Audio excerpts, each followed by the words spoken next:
Okay, இந்த காலை வேளையிலே வேதத்திலே எல்லோரும் இப்பொழுது இந்த மத்திய கிழக்கிலே நடக்கிற யுத்தத்தை பார்த்து கொண்டிருக்கிறார்கள். மிகவும் கவனமாக நோக்கி கொண்டிருக்கிறார்கள். எல்லோரும் யூடியூபிலே நியூஸ்களை பார்த்து அங்கே என்ன நடக்கிறது என்று நாங்கள் எல்லோரும் பார்த்து கொண்டிருக்கிறோம். ஆனால் வேதம் என்ன சொல்லுகிறது? கடைசி நாட்களிலே யுத்தங்களையும் செய்திகளையும் நீங்கள் கேள்விப்படுவீர்கள். ஆனால் அப்படி கேள்விப்படும் பொழுது ஆண்டவர் என்ன சொல்லுகிறார்? பயப்பட வேண்டாம், பயப்படாதிருங்கள், திடமனதாயிருங்கள். ஏனென்றால் இவைகள் எல்லாம் சம்பவிக்க வேண்டும். வேதத்தில் சொல்லாதவைகள் ஒன்றும் நடக்கவில்லை. ஆகையால் முதலாவது சில நேரம் யுத்த சூழ்நிலை என்று வரும் பொழுது நம்முடைய சரீரத்தின் தேவைகளை பற்றி சிந்திப்பதுண்டு. பெட்ரோல் கிடைக்காமல் போய்விடுமோ, இல்லாவிட்ட டீசல் கிடைக்காமல் போய்விடுமோ, சாமான் விலை கூடிவிடுமோ, இப்படி பலவிதமான பயங்கள் எங்களை ஆட்கொள்ளலாம். ஆனால் ஆண்டவர் எங்களுக்கு என்ன சொல்லுகிறார்? எங்களை பாதுகாக்கிறவர் கர்த்தர், எங்களுடைய தேவைகளை சந்திக்கிறவர் கர்த்தர். சூழ்நிலைகளையும் தாண்டி எங்களை ஆசீர்வதித்து பலப்படுத்தி வழி நடத்தக்கூடிய தேவன் நம்முடைய தேவன். ஆமேன். ஆகையால் நாம் பயப்படக்கூடாது. எந்த யுத்த செய்திகள் வந்தாலும் நாம் தேவனை விசுவாசிக்க வேண்டும். நம்முடைய நம்பிக்கை தேவன் மீது இருக்க வேண்டும். ஆமேன். நாம் 2 பேதுரு 1:12 வாசிங்க. 2 பேதுரு 1:12.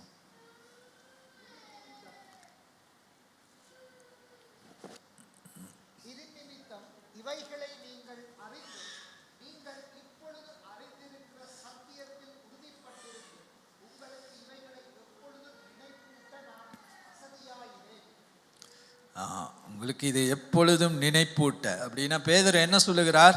நான் ஏற்கனவே உங்களுக்கு இதை சொல்லிவிட்டேன், ஆனால் மீண்டும் மீண்டும் இதை நினைப்பூட்டுகிறேன். ஏனென்றால் இவைகள் முக்கியமான காரியம். இவைகளை நீங்கள் மறந்துவிடக்கூடாது. சிலவைகளை அப்போஸ்தலர் என்ன செய்கிறார்கள்? மீண்டும் மீண்டும் தன்னுடைய கடிதங்களில் எழுதி சபைகளுக்கு அதை நினைப்பூட்டுகிறார்கள். ஏன்? காரணம் என்ன? ஒன்று, நாம் மறந்து விடக்கூடும், அல்லது அதன் முக்கியத்துவத்தை நாம் இழந்து விடக்கூடும். ஆகையால் சொன்ன காரியத்தை மீண்டும் திரும்ப சொல்வதென்றால் அது மிகவும் முக்கியமானது. சில நேரம் அவைகள் எங்களுக்கு தெரிந்திருக்கலாம், ஆனாலும் நீங்கள் இதை அறிந்திருக்கிறீர்கள், ஆனாலும் இதை நான் உங்களுக்கு திரும்ப சொல்லுகிறேன். அப்போ இன்னைக்கு அப்படித்தான். காலையில் இந்த செய்தி பாஸ்டர் இதை கேட்ட மாதிரியே இருக்கு. ஆமாம், கேட்ட மாதிரி இருந்தாலும் நீங்கள் திரும்பவும் அதை கேட்க வேண்டும். ஆகையால் மீண்டும் அதை உங்களுக்கு சொல்லுகிறேன். ஆமே. அப்போ பழைய ஏற்பாட்டிலே நாங்கள் ஒரு கதையை பார்ப்போம். எசேக்கியா ராஜா 2 ராஜாக்கள் 18 2 ராஜாக்கள் 18 3 தொடக்கம் 6 வசனங்களை முதலாவது வாசிப்போம். அவன் தன் தகப்பனாகிய தாவீது செய்தபடியெல்லாம் கர்த்தரின் பார்வைக்கு செம்மையானதை செய்தான். அவன் மேடைகளை அகற்றி சிலைகளை தகர்த்து விக்கிரக தோப்புக்களை வெட்டி மோசே பண்ணியிருந்த வெண்கல சர்ப்பத்தை உடைத்து போட்டான். அந்நாட்கள் மட்டும் இஸ்ரவேல் புத்திரர் அதற்கு தூபம் காட்டி வந்தார்கள். அதற்கு நிகுஸ்தான் என்று பெயரிட்டான். அவன் இஸ்ரவேலின் தேவனாகிய கர்த்தரின் மேல் வைத்த நம்பிக்கையிலே அவனுக்கு பின்னும் அவனுக்கு முன்னும் இருந்த யூதாவின் ராஜாக்களிலெல்லாம் அவனைப் போல ஒருவனும் இருந்ததில்லை. அவன் கர்த்தரை விட்டு பின்வாங்காமல் அவரை சார்ந்திருந்து கர்த்தர் மோசேக்கு கற்பித்த அவருடைய கற்பனைகளை கை கொண்டு நடந்தான். இப்போ எல்லாருக்கும் தெரியும், இஸ்ரவேல் தேசம் முதலாவது ராஜா சவுல், 2வது ராஜா தாவீது, 3வது ராஜா சாலோமோன். இந்த 3 ராஜாக்கள் ஆண்ட நாட்களிலே எருசலேமில் இஸ்ரேல் ஒரு தேசமாக இருந்தது. ஆனால் சாலோமோனுக்கு பிறகு இஸ்ரவேல் தேசம் 2ஆக பிரிந்தது. ஒன்று யூதா, இன்னொரு கோத்திரம், மற்ற அந்த பக்கம் 10 கோத்திரங்கள், அவைகள் இஸ்ரவேல். இந்த பக்கம் 2 கோத்திரம், அதை சொல்லுவார்கள் யூதா என்று. அப்போ இப்படியாக பிரிந்த பிறகு நாங்கள் பார்க்கிறோம், அங்கே இஸ்ரவேல் தேசத்தை ஆண்ட எல்லா ராஜாக்களும் மிகவும் மோசமான ராஜாக்களாக இருந்தார்கள். அவர்கள் விக்கிரகங்களை வணங்குகிறவர்களாக, பாவம் செய்கிறவர்களாக, தேவனை நம்பாமல் அந்நிய ராஜாக்களின் பலத்தை நம்பி ஜீவிக்கிறவர்களாக, இப்படியாக அவர்கள் ஜீவித்த நாட்களிலே ஒரே ஒரு ராஜா, அவன் வித்தியாசமாக காணப்பட்டான். அவன் யார்? அவனுடைய பேர் எசேக்கியா. இந்த எசேக்கியா ராஜா பெரும் ஒரு ஆவிக்குரிய மாற்றத்தை யூதா தேசத்திலே கொண்டு வந்தான். அவன் அங்கே பார்க்கிறோம், முதலாவது அவன் அந்த விக்கிரகங்கள் எல்லாவற்றையும் அவன் அகற்றி போட்டான். அதாவது இந்த ஹை பிளேசஸ், அங்கே எருசலேமிலே தான் வந்து தேவனை ஆராதிக்க வேண்டும் ஆலயத்திலே. ஆனால் பல இடங்களிலே ஆராதிக்கிற இடங்கள் அங்கே காணப்பட்டது. மோசேயின் கட்டளைக்கு விரோதமாக அதை வணங்கி கொண்டு அதற்கு தூபம் காட்டி கொண்டிருந்தார்கள். அப்படியாக சில நேரம் நம்முடைய வாழ்க்கையிலும் இது சபையிலே கூட சில நேரம் நாம் தேவனை பார்ப்பதற்கு பதிலாக சில நேரம் நாம் ஒரு ஊழியக்காரரை பார்த்து கொண்டிருக்கலாம், அல்லது சிலருக்கு சில டாக்ட்ரினை வணங்கி கொண்டிருப்பார்கள். தேவனை வணங்குவதை விட சில சத்தியங்கள் சிலருக்கு தெரியும். எனக்கு தெரியும், அவர் இந்த நேரமும் அந்த என்ன பெந்தேகோஸ்த அனுபவத்தையும் அந்நிய பாஷையும் மாத்திரம்தான் பிரசங்கிப்பார், வேற எதை குறித்தும் பிரசங்கிக்க மாட்டார். அப்படியாக சிலர் இருக்கிறார்கள். ஏதாவது ஒன்றை பிடித்து கொள்வது, இல்லாவிட்டால் தேவன் ஒரு காரியத்தை ஒரு நேரத்திலே ஒரு சபையிலே செய்து ஒரு எடுப்புதலை ஏற்படுத்தி இருக்கலாம், பிறகு அது ஒரு விக்கிரக ஆராதனையாக மாறிவிடும். ஆகையால் இவன் என்ன செய்தான், அந்த வெங்கல சர்ப்பத்தை எடுத்து அதையும் உடைத்து போட்டான். அப்போ இவன் ஒரு தேவனுக்கு பயந்த ஒரு மனுஷன், தேவனுடைய கட்டளைகளுக்கு கீழ்ப்படிந்த மனிதன், தேவனை இறுகமாய் பற்றி கொண்ட மனிதன். அப்போ இவன் வாழ்ந்த காலத்திலே அசீரியா தான் பெரிய சாம்ராஜ்யம். இப்பொழுது அமெரிக்கா இருப்பது போல், அமெரிக்காவை கண்டால் எல்லாம் பயப்படுகிறார்கள், பெரிய இராணுவம், பலத்த பெரிய நாடு. அதே போல் அந்த நாட்களிலே அசீரியா ராஜ்யம், சாம்ராஜ்யம் ஒரு பெரிய சாம்ராஜ்யமாக இருந்தது. ஆனால் இவன் தேவனை விசுவாசித்தபடியால் அவர்களுக்கு இவன் பயப்படவில்லை. அங்கே 7-8 வசனத்தை வாசிப்போம். 2 ராஜாக்கள் 18:7-8. ஆகையால் கர்த்தர் அவனோடு இருந்தார், அவன் போகிற இடமெங்கும் அவனுக்கு அனுகூலமாயிற்று. அவன் அசீரிய ராஜாவை சேவிக்காமல் அவன் அதிகாரத்தை தள்ளிவிட்டான். அவன் பெலிஸ்தரை காசா மட்டும் அது எல்லைகள் பரியந்தமும் காவலாளர் காக்கிற கோபுரங்கள் தொடங்கி அரணான நகரங்கள் பரியந்தமும் முறியடித்தான். அப்ப பாருங்க, இங்கே வந்து இவன் தேவன் இவனோடு இருந்தார், தேவன் அவனுக்கு ஆசீர்வாதத்தை கொடுத்தார். முதலாவது வந்து அவன் அசீரிய ராஜாவை தள்ளி அவனுக்கு இவன் கீழ்ப்படியவில்லை. அந்த காலத்திலே அசீரிய சாம்ராஜ்யம் என்றால் அவர்கள் மற்ற நாடுகளை கைப்பற்றி, அந்த அரசர்களை கைப்பற்றி, இனிமேல் நீ எனக்கு கப்பம் கொடுக்க வேண்டும், நீ எனக்கு பணம் கொடுக்க வேண்டும், நீ எனக்கு கீழே இருக்க வேண்டும் என்று அவர்களை அடக்கி வைப்பார்கள். அப்படியாக அந்த அசீரியர், ஆனால் இந்த இவன் சொன்னான், என்ன அசீரிய ராஜாவுக்கு நான் கப்பம் கட்ட மாட்டேன், உன்னை நான் ஏன், இவன் தேவனை விசுவாசித்தபடியால் அப்படி தைரியமாக சொன்னான். அதே போல் தாவீதுக்கு பிறகு பெலிஸ்தரை அழித்து அந்த எல்லைகளை எல்லாம் பெரிதாக்கி காசா வரை இவன் இஸ்ரவேல் அந்த யூதா கோத்திரத்தை அங்கே வியாபித்தான். அப்போ இவன் வந்து இவனோடு தேவன் இருந்தார், இவன் அசீரியர்களை கண்டு பயப்படவில்லை. அப்போ முதலாவது வந்து நாங்கள் வந்து தேவனை இறுக பற்றி கொண்டு எங்களுடைய வாழ்க்கையிலே விக்கிரகங்களை அகற்றி, தேவனுக்கு பிரியமில்லாத காரியங்களை அகற்றி, தேவனோடு நாம் நெருக்கமாக ஜீவிக்கும் போது நம்முடைய வாழ்க்கையிலே பயம் இருக்காது. சில நேரம் அநேகர் நாங்கள் என்ன செய்கிறோம், ரொம்ப ஏதாவது ஒரு சிறிய காரியம் நடந்தால், இல்லாவிட்டால் ஏதாவது ஒரு காரியத்தை கண்டால் நாங்கள் உடனே பயந்து விடுகிறோம். உலகத்தின் சம்பவங்கள், நடக்கிற காரியங்கள் எல்லாவற்றையும் முதலாவதாக இயற்கையாக, பயம் என்பது இயற்கை. திடீரென்று இங்கே ஒரு பாம்பு வந்து விட்டால் எல்லாரும் பயந்து ஓடுவீர்கள், அது இயற்கையான ஒரு காரியம். ஆனால் சிலர் தொடர்ந்து பயத்திலேயே ஜீவித்து கொண்டிருப்பார்கள். அதுனா பயமுள்ள ஆவி அவர்களை பிடித்து விடும். அப்படி என்றால் என்ன, எதை கண்டாலும் பயம். அங்கே எனக்கு தெரிந்த ஒரு நண்பர் ஒருவர் மிகவும் பயந்தவர். ஒரு நாள் ராத்திரி அங்கே அறையிலே படுத்திருந்த போது அங்கே ஒரு கோட் தொங்க வைத்திருந்தது. அப்போ ராத்திரி இவர் எழும்பின போது அந்த தொங்க வைத்த கோட்டை கண்டு பயந்து யாரோ இருக்கிறான் என்றால் அவர் பயத்தில் இருக்கவே இன்னும் மருண்டவன் கண்ணுக்கு என்னமோ ஒரு பழமொழி இருக்குது, இருண்டதெல்லாம் பேய் என்றபடியாக அப்படியாக பார்த்து எல்லாம் எந்த நேரமும் சிலர் பயத்திலேயே ஜீவித்து கொண்டிருப்பார்கள். ஆண்டவர் இங்கே என்ன சொல்லுகிறார், உங்களுக்கு பயப்படாதே, பலங்கொண்டு திடமனதாயிரு, யுத்தங்களை கேட்டு பயப்படாதே, போர்களை கண்டு பயப்படாதே, கொடிய நோய்களை கண்டு பயப்படாதே, வரப்போகிற ஆபத்துகளை கண்டு பயப்பட. ஏன், நான் உன்னோட கூட இருக்கிறேன், நான் உன்னை பலப்படுத்துவேன், நான் உன்னை பாதுகாப்பேன், நான் உன்னை சந்திப்பேன், நான் உன்னை வழி நடத்துவேன். அப்படியே அதுவும் வந்து நம்ம செத்து போயிட்டாலும் பரலோகம் தான் போக போகிறோம். அப்புறம் அதுக்கு மேலே அது நோ நீட் டு, அதுக்கு பிறகு நான் பயப்பட வேண்டிய அவசியம் இல்லை.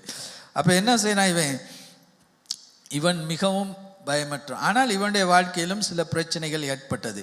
அப்போ அந்த நாட்களிலே இஸ்ரவேல் இப்போ இது 2ஆக பிரிந்திருக்கிறது. யூதா கோத்திரம், இங்கே இஸ்ரவேல் 10 கோத்திரங்கள் மற்ற பக்கம். ஆனால் அவர்கள் மிகவும் மோசமான பாவங்களை செய்து விக்கிரகங்களை வணங்கி மிகவும் தேவனுக்கு பிரியமில்லாமல் அவர்கள் ஜீவித்தபடியால் தேவன் அவர்களை அசீரியர்களுக்கு ஒப்பு கொடுத்தார். நான் நினைக்கிறேன் கிறிஸ்துவுக்கு முன் 722 ஒரு அசீரிய ராஜா வந்து அவர்கள் அந்த முழு இஸ்ரவேல் கோத்திரத்தையும் அப்படியே அந்த 10 கோத்திரங்களை அப்படியே அடிமைகளாக அவன் கொண்டு போய்விட்டான். அதை நாங்கள் சல்மனேசர் அது 9 12 வசனம் வரைக்கும் வாசிப்போம்.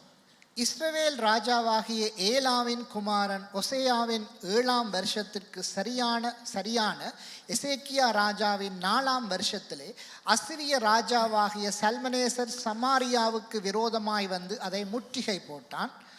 3 வருஷம் சென்ற பின்பு அவர்கள் அதை பிடித்தார்கள். எசேக்கியாவின் 6ஆம் வருஷத்திலும் இஸ்ரவேலின் ராஜாவாகிய ஒசேயாவின் 9ஆம் வருஷத்திலும் சமாரியா பிடிபட்டது. அசீரிய ராஜா இஸ்ரவேலை அசிரியாவுக்கு சிறைபிடித்து கொண்டு போய் கோசோன் நதியோரமான ஆலாகிலும் ஆபோரிலும் மேதியரின் பட்டணங்களிலும் குடியேற்றினான். அவர்கள் தங்கள் தேவனாகிய கர்த்தருடைய சத்தத்திற்கு செவி கொடாமல் அவருடைய உடன்படிக்கையையும் கர்த்தரின் தாசனாகிய மோசே கற்பித்த யாவற்றையும் மீறி அதற்கு செவி கொடாமலும் அதின்படி செய்யாமலும் போனார்கள். அப்போ அவர்கள் தேவனுடைய சத்தத்துக்கு கீழ்ப்படியாமல் மோசேயின் கட்டளைகளுக்கு கீழ்ப்படியாமல் அவர்கள் போனபடியால் தேவன் அவர்களை தண்டித்தார். அப்போ இந்த இதிலேருந்து நாம் என்ன கற்றுக்கொள்கிறோம்? நம்முடைய வாழ்க்கையிலும் பயம் இவைகள் எல்லாம் வருகிறது. சில நேரம் இதுகள் வர நாம் தேவனுடைய கட்டளைகளை அவமதித்து அவைகளுக்கு கீழ்ப்படியாமல் நாங்கள் இஷ்டம் போல வாழும் பொழுது இந்த உலகத்தின் ஆவிகள் பயங்கள் அவைகள் வந்து எங்களை பிடித்து கொள்ளும். ஆனால் நாம் தேவனோடு நடக்கும் பொழுது தேவன் எங்களுக்கு பலத்தை கொடுப்பார். அப்போ இந்த இஸ்ரவேல் கோத்திரம் வந்து அங்கே சல்மனேசர் அவன் தான் அசீரிய ராஜா, அவன் வந்து இவர்களை அடிமைகளாக பிடித்து கொண்டு போய்விட்டான். அப்போ என்ன நடக்கும்? முதலாவது அவன் இஸ்ரவேலை பிடித்து கொண்டு போன பிறகு அவனுடைய கண் என்ன செய்தது? இன்னொரு ராஜா வந்தான், செனாச்செரீப் என்று. அவன் உடனே யூதா கோத்திரத்தின் மீது தன் கண்ணை வைத்தான். இந்த பெரிய பெரிய சாம்ராஜ்யங்களெல்லாம் அவங்க எப்படி தங்களோட சாம்ராஜ்யத்தை வியாபித்து கொண்டே போவது அதை தான் அவர்கள் பார்த்து கொண்டிருப்பார்கள். அப்போ இவன் பார்த்தான், இப்போ இஸ்ரவேலை கைப்பற்றி விட்டோம், இனி யூதா கோத்திரம் அங்கே இருக்கிறது, யூதா கோத்திரத்தை எப்படியாவது பிடிக்க வேண்டும் என்று இந்த செனாச்செரீப் என்கிற அந்த ராஜா யூதா கோத்திரத்தை பிடிக்கும்படியாக அங்கே வருகிறான். அப்போ நம்ம அதை வாசிப்போம். 13 தொடக்கம் 16 வசனம். யூதாவின் ராஜாவாகிய எசேக்கியாவின் 14ஆம் வருஷத்திலே அசிரிய ராஜாவாகிய செனகெரிப் யூதாவில் இருக்கிற அரணான சகல பட்டணங்களுக்கும் விரோதமாய் வந்து அவைகளை பிடித்தான். அப்பொழுது யூதாவின் ராஜாவாகிய எசேக்கியா லாகீசில் உள்ள அசிரிய ராஜாவுக்கு ஆள் அனுப்பி, நான் குற்றம் செய்தேன், என்னை விட்டு திரும்பி போம், நீர் என்மேல் சுமத்துவதை சுமப்பேன் என்று சொன்னான். அப்படியே அசிரிய ராஜா யூதாவின் ராஜாவாகிய எசேக்கியாவின் மேல் 300 தாலந்து வெள்ளியையும் 30 தாலந்து பொன்னையும் சுமத்தினான். ஆதலால் எசேக்கியா கர்த்தரின் ஆலயத்திலும் ராஜாவுடைய அரமனை பொக்கிஷங்களிலும் அகப்பட்ட எல்லா வெள்ளியையும் கொடுத்தான். அக்காலத்திலே யூதாவின் ராஜாவாகிய எசேக்கியா கர்த்தருடைய ஆலய கதவுகளிலும் நிலைகளிலும் தான் அழுத்தியிருந்த பொன் தகடுகளை கலற்றி அவைகளை அசிரிய ராஜாவுக்கு கொடுத்தான். அப்போ இங்கே பார்க்குறோம், இந்த செனாச்செரீப் என்கிற இந்த அசீரிய ராஜா வந்து யூதா கோத்திரத்துக்கு எதிராக வருகிறான்.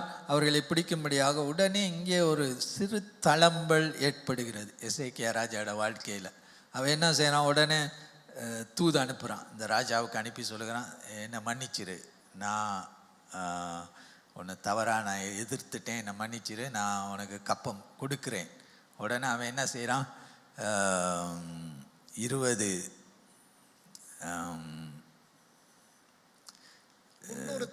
300 தாலந்துகள்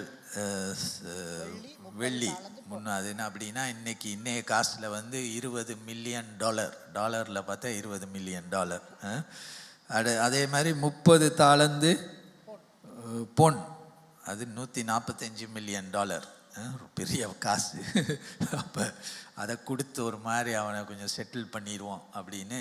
அப்போ என்ன செய்கிறான் அவன்? எல்லா தன்னுடைய ஆலயத்தில் உள்ள வெள்ளி, தன்னுடைய ட்ரெஷரினா அது என்ன தமிழில், எல்லா வெள்ளி காசுகளையும் எடுத்து அவன் என்ன செய்கிறான்?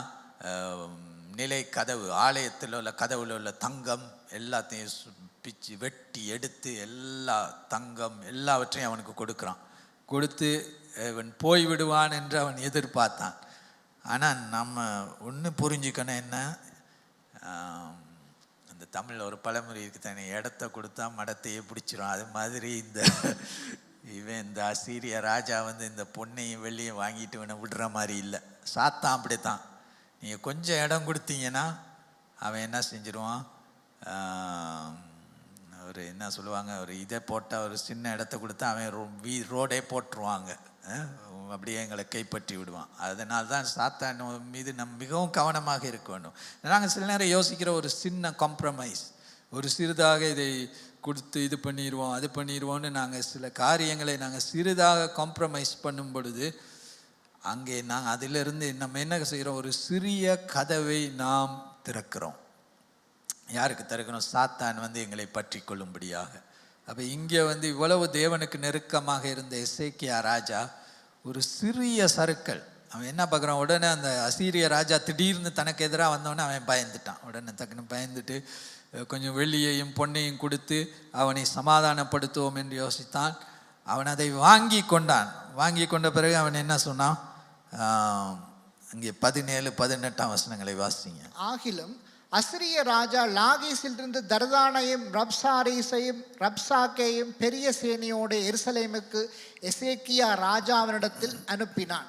அவர்கள் எருசலேமுக்கு வண்ணார் துறையின் வழியிலுள்ள மேல் குளத்து சாளகத்தண்டையிலே நின்று ராஜாவை அழைப்பித்தார்கள். அப்பொழுது இலக்கியாவின் குமாரனாகிய எலியாக்கீம் என்னும் அரமனை விசாரிப்புக்காரனும் செப்னா என்னும் சம்பிரதியும் ஆசாப்பின் குமாரனாகிய யோவாக் என்னும் கணக்கனும் அவர்களிடத்திற்கு புறப்பட்டு போனார்கள். ஓகே, அப்போ இப்போ பார்க்குறோம் என்ன செய்கிறது. இவன் இந்த வெள்ளியும் பொன்னையும் தங்கத்தையும் வாங்கிட்டு ஒரு பெரிய ஒரு இராணுவத்தை இந்த எசேக்கியாவுக்கு எதிராக அனுப்புகிறான். அப்போ அங்கே பார்க்குறோம் அந்த டாட்டன் என்றால் அவர் தான் இந்த ஆர்மியுடைய ஜென்ரல். இன்னொருத்தர் ரப்சரிஸ், அவர் ஒரு பேலஸ் அரண்மனை ஒரு அஃபீஷியல். அப்புறம் இன்னும் ரப்ஷகேனா அவர் பேச்சாளர், அரண்மனை பேச்சு. 3 பேர் வாராங்க. அந்த லசீஷ்னா அந்த எருசலேமுக்கு பக்கத்திலே இருக்கிற ஒரு இடத்துல அவர்கள் இருந்து ஒரு பெரிய ஆர்மி, இவனுக்கு நிறையா பெரிய இராணுவம் இருக்குது. அதில் ஒரு பெரிய பகுதி, இப்போ கொஞ்ச நாளைக்கு முதல் ட்ரம்ப் தன்னுடைய பெரிய பெரிய இராணுவ கப்பல் எல்லாத்தையும் ஈரானுக்கு வெளியில் கொண்டு போய் வச்சுட்டு நீ சரணடைகிறியா இல்லாட்டி உன்னை நான் அடிக்க போகிறேன். அதே மாதிரி தான் இங்கே ஒரு செனாச்சரி வந்தார், எல்லாத்தையும் நிப்பாட்டிட்டு இப்போ நீ எனக்கு கீழ்ப்படிய போறியா, இல்லை இவன் ஏற்கனவே பணம் தங்கம் வெள்ளியெல்லாம் கொடுத்துட்டான், ஆனாலும் இல்லை உன்னை நான் பிடிக்க போகிறேன், நீ எனக்கு அடிமையாக தான் இருக்கணும். அப்படி வெளியே நிற்கும் பொழுது இவன் எசேக்கியாவுக்கு என்ன செய்வதென்று தெரியவில்லை.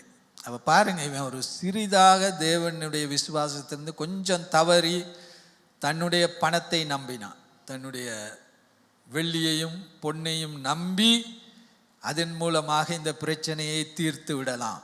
சில நேரம் நாங்கள் அப்படியாக வெள்ளியையும் பொன்னையும் நம்பி, இல்லாவிட்டால் எம்முடைய அறிவையும் எம்முடைய இவைகளையும் தாளந்துகளையும் எல்லாவற்றையும் நம்பி சில பிரச்சனைகளை நாம் தீர்த்து விடலாம் என்று நினைத்தால் சில நேரம் டெம்பரரியாக அது ஒரு தீர்வை தரும், தற்காலிகமாக. ஆனால் மீண்டும் அது அதை விட பெரிதாக ஒரு உருவெடுத்து எம்மை பாதிக்கும். இங்கே பார்க்குறோம், இவன் அவைகளை கொண்டு இவன் விடவில்லை. அந்த ராஜா திரும்பவும் ஒரு பெரிய படையோடு வருகிறான் இவனை பிடிக்கும்படியாக. அப்போ இந்த காலை வேளையில் நான் என்ன சொல்கிறேன், இந்த காலை வேளையில் தேவன் உங்களுக்கு சொல்லுகிற காரியம் என்ன? எசேக்கியா ராஜா அந்த வாழ்க்கையிலிருந்து நாம் என்ன, நம்ம பெரிய யுத்தங்களை காணலாம், பெரிய சாம்ராஜ்யங்களை காணலாம், ஆனால் இது எல்லாவற்றுக்கும் மேலாக பெரியவர் தேவன். ஆமேன். எம்முடைய கண்கள் எம்முடைய பொன்னிலோ வெள்ளியிலோ எம்முடைய தாளந்திலோ எம்முடைய வேலையிலையா, நம்ம நல்ல வேலையில் கூட இருக்கலாம், ஆனால் எம்முடைய நம்பிக்கை அந்த வேலையில் இருக்கக்கூடாது. சரியா? நம்முடைய பிஸ்னஸ் நல்ல ப்ராஃபிட்டோட நல்லா போய்கிட்டு இருக்கலாம், ஆனால் என்னுடைய நம்பிக்கை அந்த பிஸ்னஸில் இருக்கக்கூடாது. சில நேரம் நாங்கள் செய்கிற காரியங்களில் எல்லாத்துலேயும் அதில் நம்ம நம்முடைய செக்யூரிட்டியை வைக்கக்கூடாது. தேவன் எதிர்பார்க்குற காரியம் என்ன? நாம் தேவனை பற்றி கொள்ள வேண்டும். இங்கே எசேக்கியா கொஞ்சம் சிறிது நேரம் அவன் தேவனை விட்டு விலகினபடியால் இங்கே ஒரு பெரிய ஒரு படை அவனுக்கு வெளியே இருந்தது. அப்போ இந்த வந்தவொடனே அவன் முதலாவதாக என்ன செய்கிறான்?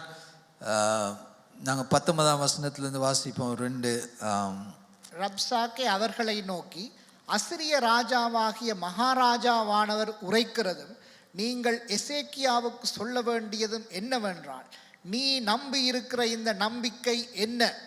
யுத்தத்திற்கு மந்திராலோசனையும் வல்லமையும் உண்டென்று நீ சொல்லுகிறாயே, அது வாய்ப்பேச்சு என்றே வேறல்ல.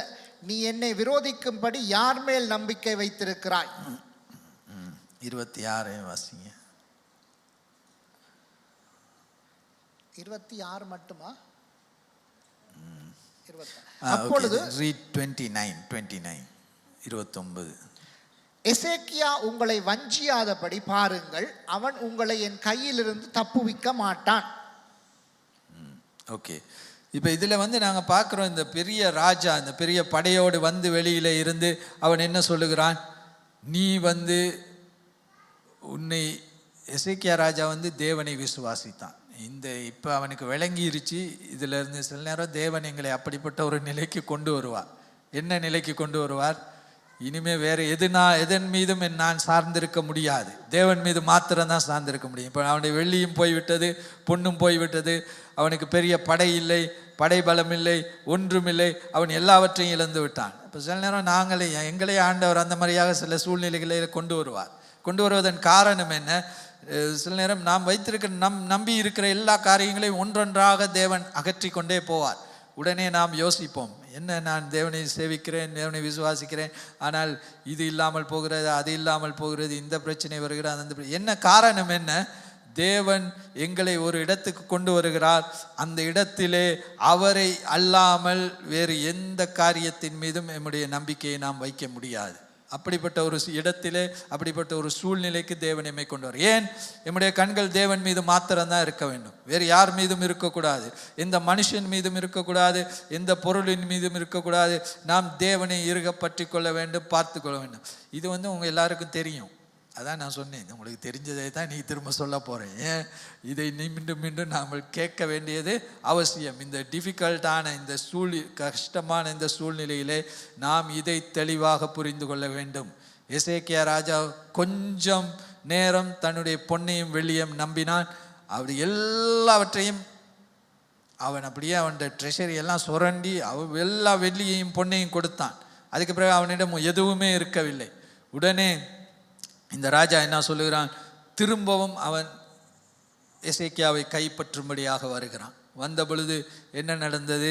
அவன் சொல்லுகிறான், இப்போ எசேக்கியா என்ன செய்துட்டான்? முழு மனதோடு தேவனை நோக்கி திரும்பிட்டான். என்ன இனி வேற ஒன்றுமே இல்லை, ஆண்டவரை தான் பிடிக்கணும், ஆண்டவரை தான் பற்றி கொள்ள வேண்டும். உடனே இந்த ரப்ஷகே, இந்த பேச்சாளன், அசீரிய ராஜாவின் பேச்சாளன், அவன் என்ன சொல்லுவான்? எசேக்கியா உங்களை வஞ்சிக்கிறான், அவன் சொல்லுவதை விசுவாசிக்க வேண்டாம், அவன் சொல்லுவதை நம்ப வேண்டாம். இந்த அசீரிய சாம்ராஜ்யம் எல்லா தேசங்களையும் தவிடுபொடியாக்கி அவர்களுடைய தேவர்களை எல்லாம் நெருப்பிலே போட்டு எல்லா தேசங்களையும் அடிமையாக்கி இப்பொழுது உன்னுடைய வாசலை வந்து நிற்கிறேன். நீ நினைத்து கொண்டிருக்கிறாயா உன்னுடைய தேவன் உன்னை காப்பாற்ற முடியும் என்று?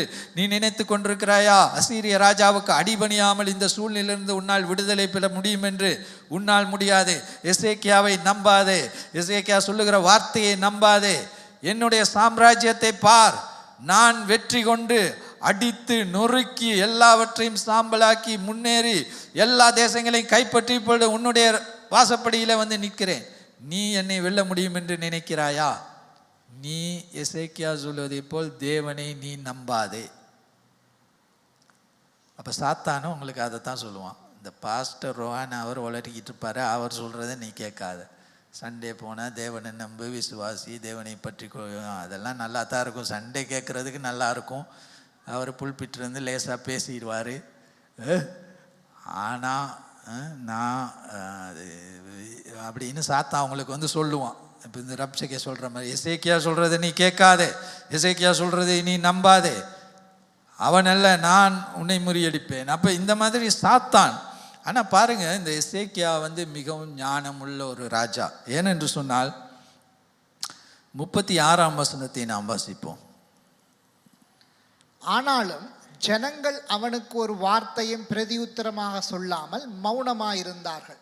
அவனுக்கு மறு உத்தரவு சொல்ல வேண்டாம் என்று ராஜா கட்டளையிட்டிருந்தான். அப்போ ராஜா சொல்லிட்டாரு, அவன் என்ன கத்துனாலும் திரும்ப அவனோடு ஒன்றுமே பேச வேண்டாம், மறு உத்தரவே சொல்ல வேண்டாம். அப்போ சாத்தான் முதலாவது உங்களுக்கு இப்படியா போனால் சாத்தானோடு எந்த கதையும் வைத்து கொள்ளக்கூடாது. சாத்தானோட கதை நாம் கதைக்க ஆரம்பித்தால் அங்கே பிரச்சனை தான். அப்போ இவன் என்ன சொன்னான், நீ எசேக்கியா ராஜா சொல்றதை கேட்க வேண்டாம், நான் சொல்றதை கேள். நீ கேட்டு என்னோடு அடிமையாக என்னுடைய தேசத்துக்கு வந்தால் உனக்கு பாலும் தேனும் கிடைக்கும். அங்கே நீ ஒலிவ கன்றிலே சாப்பிடுவாய், உன்னுடைய கிணறிலே நீ தண்ணீரை குடிப்பாய், உனக்கு தானியங்களை கொடுப்பேன். அப்படியாக பலவிதமான ப்ராமிஸை இவன் கொடுத்தான். அவை எல்லாம் எங்களுக்கு வாசிக்க நேரம் இல்லை, அவை எல்லா ப்ராமிஸையும் கொடுத்தான். ஆனால் எசேக்கியா ராஜா என்ன சொன்னான், அப்போ நம்ம தெரிஞ்சுக்கணும், நம்ம சாத்தானோடு காம்ப்ரமைஸ் பண்ணி அவனோடு கதைத்தால் வீழ்ச்சி தான். ஏவாள் சாத்தானோடு கதைத்தவுடன் அவன் கதையிலேயே வஞ்சித்து விட்டான். சிலரோடு கதைத்தால் வார்த்தையினாலேயே வஞ்சித்து உங்களை பாதாளத்திலே கொண்டு போய் விடுவார்கள். அப்போ நம்ம சாத்தானோடு அங்கே அவனை கதைத்து அவனை பேசக்கூடாது, ஆனால் நாம் தேவனுக்கு நேராக திரும்ப வேண்டும். ஆமே. அப்போ இங்கே பார்க்குறோம், எசேக்கியா ராஜா இன்னொரு காரியம் எனக்கு ஞாபகம் வந்தது. இன்னொரு இடத்துல ஆண்டவர் சொன்னார், ஒரு சத்தமும் போட வேண்டாம், கதைக்க வேண்டாம். எந்த இடத்துல ஆண்டவர் சொன்னார்? யோசுவா 6ஆம் அதிகாரம் 10ஆம் வசனத்தை வாசிப்போம். யோசுவா 6ஆம் அதிகாரம் 10ஆம் வசனம்.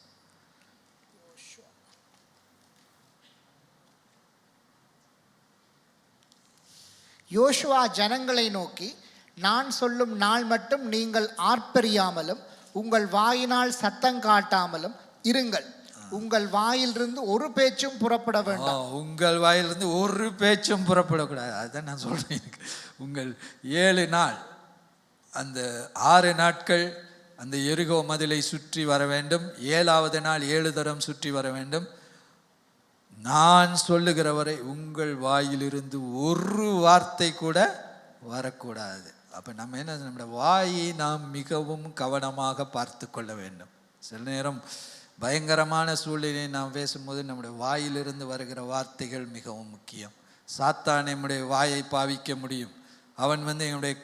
அவன் பலவிதமான எண்ணங்களை எங்களுடைய மனதிலே போடுவான், எங்களுக்கு பயம் உண்டாகும்படியாக, தேவனிடமிருந்து தேவனை விசுவாசம் திருப்பும்படியாக பலவிதமான காரியங்களை கொண்டு வருவான். ஆகையால் நாம் என்ன செய்ய வேண்டும்? மௌனமாக இருந்து தேவன் சொல்லுகிற வார்த்தையை நாம் பேச வேண்டும். ஆமே. அப்போ இந்த இடத்துல 2 முக்கியமான காரியம் எசேக்கியா ராஜா செய்கிறான். ஒன்று என்ன, இவன் இங்கே வாசல் அண்டையில் மிரட்டி கொண்டிருக்கிறான். உடனே 2 ராஜாக்கள் 19ஆம் அதிகாரம் 1ஆம் வசனத்தை வாசி. ராஜாவாகிய எசேக்கியா அதை கேட்டபோது தன் வஸ்திரங்களை கிழித்து இரட்டுடுத்தி கொண்டு கர்த்தருடைய ஆலயத்தில் பிரவேசித்து, அதுக்கு பிறகு 2ஆம் வசனம், அரமனை விசாரிப்புக்காரனாகிய எலியாக்கீமையும் சம்பிரதையாகிய செப்னாவையும் ஆசாரியர்களின் மூப்பரையும் ஆமோத்சின் குமாரனாகிய ஏசாயா என்னும் தீர்க்கதரிசனத்துக்கு இரட்டுடுத்தி கொண்டவர்களாக அனுப்பினான். முதலாவது என்ன, எசேக்கியா ராஜா முதலாவது என்ன செய்கிறான்? இந்த செய்தி கேட்டவுடன் தேவனுடைய ஆலயத்துக்கு போய் தன்னுடைய ஆஃபீஷியல்ஸ் எல்லாம் கூப்பிட்டு முதலாவது அவர்களை ஏசாயா தீர்க்கதரிசி இடத்திலே அனுப்புகிறான். தீர்க்கதரிசிகிட்ட என்ன இருக்குது? தீர்க்கதரிசிகிட்ட போனால் தீர்க்கதரிசி என்ன இருக்கும்? தேவனுடைய வார்த்தை. ஆனால் இந்த காலத்தில் தீர்க்கதரிசிகளோட கொஞ்சம் கவனமாக இருங்க. எல்லாம் தீர்க்கதரிசின்னு நிறையா பேர் சுற்றிக்கிட்டு இருக்காங்க. எல்லாருக்கிட்டையும் போனீங்கன்னா ஆண்டவர் பேச மாட்டார், வேற யாராவது பேசுவாங்க. அதனால முதல்ல வசனத்துக்கு போங்க, சரியா? தீர்க்க தரிசனம் சொல்லுகிறவன் தீர்க்க தரிசனம் சொல்லட்டும், வசனத்தை பேசுகிறவன் வசனத்தை பேசட்டும். தீர்க்க தரிசனம் பதரை போன்றது, என்னுடைய வசனமோ கோதுமை மணியை போன்றது. ஆண்டோடைய வசனத்தில் தான் வல்லமை உண்டு, பலன் உண்டு. அப்போ அந்த வசனத்தை நாம் வாசித்து, அப்போ இங்கே முதலாவது எந்த பிரச்சனையான சூழ்நிலையிலும் நாம் வசனத்துக்கு தான் போகணும். ஆண்டோடைய வசனத்தை வாசிக்க வேண்டும். ஆண்டோடைய சமூகத்திலே வசனத்திலே தேவன் எனக்கு என்னத்தை சொல்லுகிறார். அப்போ இது உடனே இல்லை, எந்த நாளும் நாம் தினமும் வசனத்தை வாசிக்கும் பொழுது தான் அந்த பழக்கம் எங்களுக்கு வரும். அப்போ இதெல்லாம் பேசிக். நம்முடைய கிறிஸ்தவ வாழ்க்கையிலே அடிப்படையான காரியங்கள் என்ன? தினமும் வசனத்தை வாசிப்பது, தினமும் தியானிப்பது. அப்படி இருக்கும்போது ஒரு பிரச்சனையான சூழ்நிலை வரும் பொழுது தேவன் அந்த நேரத்தில் அந்த வசனத்தில் எங்களோடு பேசுவார். தேவன் எங்களுக்கு ஒரு வாக்குத்தத்தத்தை கொடுப்பார். தேவனுடைய வசனத்திலிருந்து நாம் தேவனுடைய சத்தத்தை கேட்க முடியும். அப்போ முதலாவது இவன் தேவனுடைய வசனத்துக்கு திரும்புகிறான், தீர்க்கதரிசனம் திரும்புகிறான். அப்போ 6ஆம் வசனம், ஏசாயா 6ஆம் வசனத்தை வாசிங்க, அந்த 2 ராஜாக்கள் 19:6. அப்பொழுது ஏசாயா அவர்களை நோக்கி, அசிரிய ராஜாவின் ஊழியக்காரர் என்னை தூஷித்தும் நீர் கேட்டதுமான வார்த்தைகள்னாலே பயப்படாதே. இதோ அவன் ஒரு செய்தியை கேட்டு தன் தேசத்துக்கு திரும்புவதற்கான ஆவியை நான் அவனுக்குள் அனுப்பி அவனை அவன் தேசத்திலே பட்டயத்தால் விழப்பண்ணுவேன் என்று கர்த்தர் உரைக்கிறார் என்பதை உங்கள் ஆண்டவனிடத்தில் சொல்லுங்கள் என்றான். உடனே ஆண்டவரை திரும்பினா ஆண்டவர் ஒரு நல்ல ஒரு உற்சாகமான ஒரு வார்த்தையை எசேக்கியா கொடுத்தார். என்ன முதலாவது என்ன சொன்னார்? பயப்படாதே, டோன்ட் பி அஃப்ரைட். முதல்ல பயப்படாது. இப்பயும் இன்னைக்கு காலையில் ஆண்டவர் உங்களை பார்த்து சொல்கிறது, இந்த யுத்தம் அதுகளை எல்லாம் கண்டு பயப்பட வேண்டாம், என்ற தேவன் நம்மோடு கூட இருக்கிறார். ஆமென். அப்போ 2வது ஆண்டவர் சொல்லுகிறாரு, என்ன சொல்கிறாரு? அவனிடத்திலே நான் ஒரு ஆவியை அனுப்பி அவன் ஒரு அம்பை கூட எய்யாதபடி அவனை திரும்பவும் அவனுடைய தேசத்துக்கு அனுப்புவேன்.